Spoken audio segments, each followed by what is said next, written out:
Chapter 44.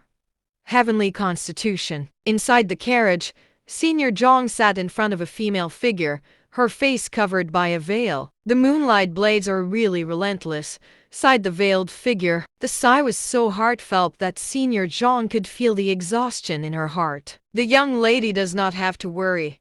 We will find their hideout soon and wipe them from this earth," said Senior Zhang. His voice was clear and filled with confidence.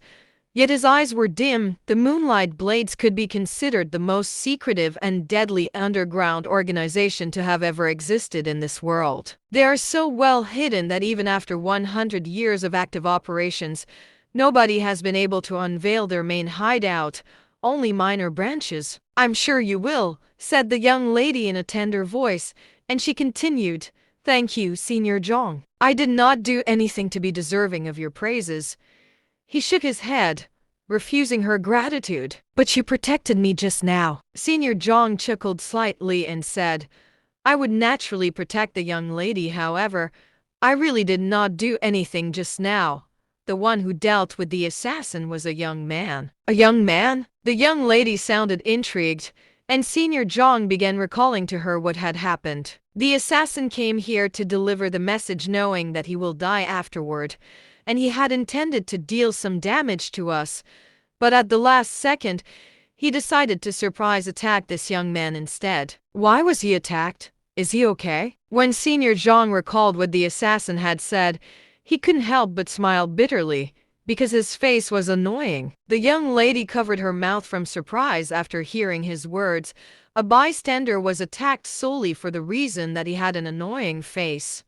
What kind of development was this? As for his well-being, not only did he manage to escape unharmed, but he also turned the situation around and killed the assassin with sword intent. Sword intent?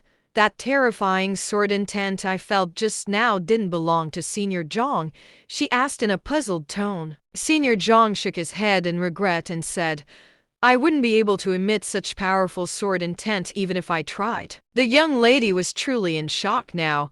She knew Senior Zhang's demeanor very well, and his capabilities as a swordmaster could be considered top-notch even amongst masters, but for him to sound so disheartened and inferior when speaking about himself was a first. "This young man, who is he?" "I don't know his background.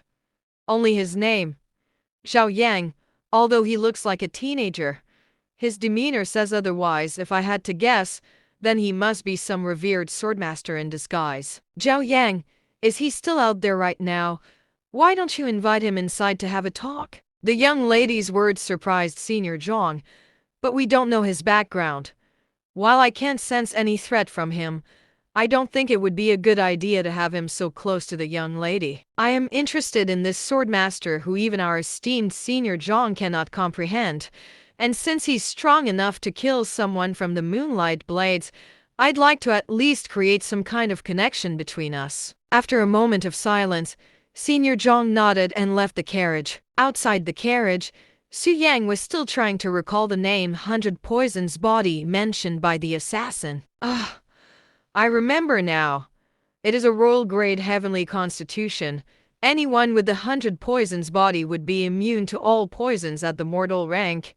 Su Yang finally recalled why he found the name so familiar. Heavenly constitutions are special bodies that grant the person with it unique and sometimes heaven-defying talents, such as the 100 Poison body that allows the person to be immune to all poison and even cultivate with it. Those with heavenly constitutions are all considered heaven-sent prodigies and are usually cultivated at a young age with all sorts of valuable resources and miracle medicines. Heavenly constitutions, like techniques and weapons, have their own levels of rarity and quality. The 100 Poison's body, for example, was at the royal grade, the lowest grade in the heavenly constitution rankings, whilst the superior 1,000 Poison's body would be an imperial grade heavenly constitution. "A royal grade heavenly constitution, huh?"